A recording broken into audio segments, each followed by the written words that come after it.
Bom dia! Estamos de volta com os nossos devocionais matinais à Viva no Senhor. Aqui neste tempo de meditação, estamos aprendendo a respeito do caráter e da natureza desse Deus que pode avivar os nossos corações. E estamos aprendendo sobre a bondade de Deus, sobre o nome de Deus.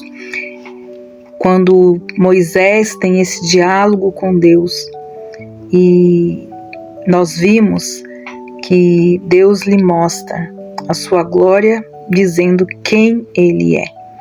E ontem nós terminamos falando a respeito daquilo que Deus diz sobre si mesmo, que Ele é o que Ele é. E como nós podemos entender e compreender toda essa revelação que Moisés recebe. Nós entendemos que Deus não é como os deuses das nações, feito por mão de homens. Houve um tempo em que eles não eram, então foram criados, foram estabelecidos e então desapareceram e outros acabaram surgindo. Mas Deus não. Deus, Ele é diferente, Ele é único, Ele é pré-existente. Nós temos aqui também um termo importante que Deus sempre usa a respeito de si mesmo quando está se revelando. Ele é autoexistente. Ele se revela a si mesmo.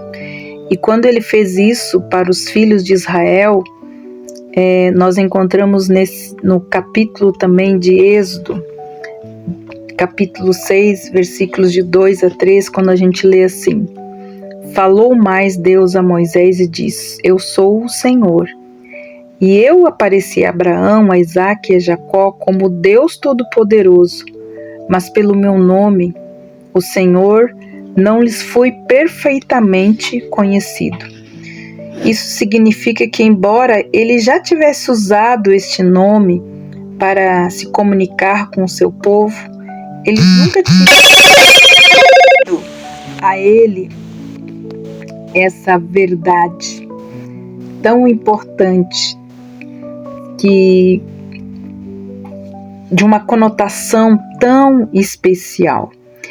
Nesse ponto, quando ele está dando então essa revelação fora do comum de si mesmo, ele define esse termo, mostra o seu conteúdo e também ele sempre dá o seu significado completo. Assim, devemos lembrar que esse Deus, o grande eu sou, o Senhor Todo-Poderoso e autoexistente, Ele é eterno, onisciente, e Ele decidiu se revelar à humanidade e desceu ao nosso nível. Isso é o que nós vamos ver agora. Quando Deus disse a Moisés, a minha bondade, é Deus revelando-se ao homem a quem Ele criou. Mas nós vamos mais longe hoje. Este é o nome que Deus sempre usa em sua revelação a si mesmo quando Ele faz uma aliança com um homem. Uma aliança, como sabem, é um acordo. Esta é a glória do Evangelho que Deus, este Deus autoexistente, que poderia ser independente do homem, humilhou-se, por assim dizer, e fez um acordo com o homem. Ele fez uma aliança.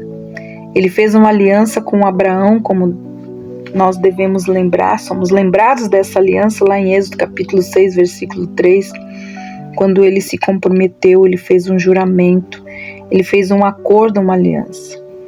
Então Deus estava fazendo uma aliança especial com os filhos de Israel. A aliança era que ele seria o seu Deus e eles seriam o seu povo. E esta, irmãos, é a posição de cada cristão. Ele entrou numa aliança com Deus.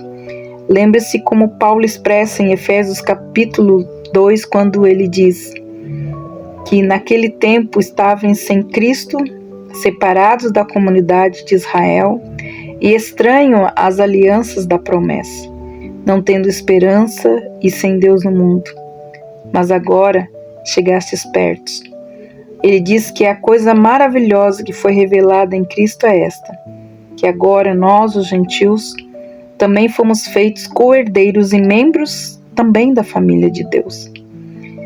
eles foram admitidos à aliança. E aqui Deus estava lembrando Moisés desse relacionamento da aliança. Deus comprometeu-se a salvar o seu próprio povo. E então, aqui nos traz uma grande verdade contida nesse termo, é que Deus, além de ser também um Deus de imensa bondade e amor e misericórdia, Ele também é o nosso Redentor. Ele não é só o nosso Criador e o nosso sustentador de tudo que existe. Por exemplo, o termo Elohim que nós conhecemos, Deus sugere tudo isso. Mas Jeová, como nós vimos, tem um sentido muito mais profundo. Ele é o Deus, o Redentor. Lembre-se daquilo que ele disse lá na sarça ardente para Moisés: tendo visto atentamente a aflição do meu povo, portanto desci. E aqui temos então também o coração do Evangelho de Cristo, Deus descendo, Deus redimindo, Deus salvando o seu próprio povo. Este é o termo que Deus expressou em maiores detalhes ao falar com Moisés nessa grande ocasião. Quais são as características de Deus como nosso Redentor? Quais são as coisas que ele enfatiza? Sempre ele começa falando sobre a sua santidade. E ele diz que de forma alguma inocentará o culpado e que visitará a iniquidade dos pais sobre os filhos dos filhos até a 3ª e 4ª geração. Assim, quando Deus estava revelando a sua bondade a Moisés, a primeira coisa a qual Moisés se conscientizou, além do poder, além da força e da glória, foi da santidade de Deus. E lemos que ele caiu de rosto em terra naquele momento e o adorou. Ao lermos as nossas Bíblias, nós podemos perceber que muitas pessoas, elas receberam algum vislumbre da glória de Deus. E observaram que todas reagiram da mesma forma? Se nós lermos Isaías, nós vemos que no momento em que ele recebeu esse vislumbre da glória de Deus, ele disse: ai de mim, que vou perecendo, porque eu sou um homem de lábios impuros. Isaías capítulo 6, versículo 5. Foi a santidade de Deus que o fez sentir aquilo. E em cada avivamento que já houve, foi assim que o povo de Deus começou a sentir-se completamente indigno. E foi nesse momento que tiveram a experiência de serem avivados. Mesmo aqueles que tinham sido cristãos por anos e anos viram-se a si mesmos como pecadores como nunca tinham se visto antes. Alguns até mesmo duvidaram se realmente haviam sido cristãos. Estão errados, é claro. Porém, a visão e a compreensão da santidade de Deus fez com que não pudessem ver nada além da sua própria pecaminosidade e indignidade. Nosso bendito Senhor sempre orou dizendo: Pai Santo. Ele o conhecia. Era o Filho unigênito, era o Filho desse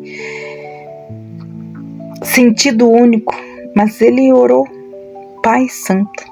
A santidade de Deus, meus amigos, é a primeira coisa que compreendemos quando estamos perante o Deus, que é nosso Redentor, ou quando temos essa consciência de que fomos redimidos e lavados pelo sangue do Cordeiro. Então, amados, que nós possamos entender e compreender que a nossa busca por avivamento, ela começa pelo reconhecimento que nós vivemos para um Deus santo. Estamos diante de um Deus santo. E quando nós compreendemos a santidade de Deus, nós compreendemos também a nossa própria pecaminosidade. E aí, quando nós nos rendemos a Deus e olhamos para a redenção manifesta na cruz, então, nós reconhecemos, tomamos consciência, confessamos, reconhecemos, pedimos perdão. E assim, nós podemos começar a entender como o nosso coração precisa de um avivamento. E nós precisamos voltar a ter a consciência da santidade de Deus. Que Deus abençoe você. Que seja esse dia uma meditação sobre como é importante nós guardarmos a santidade de Deus em toda a nossa existência. Que Deus abençoe você e até amanhã com as nossas meditações devocionais à Viva no Senhor. Deus te abençoe e até lá.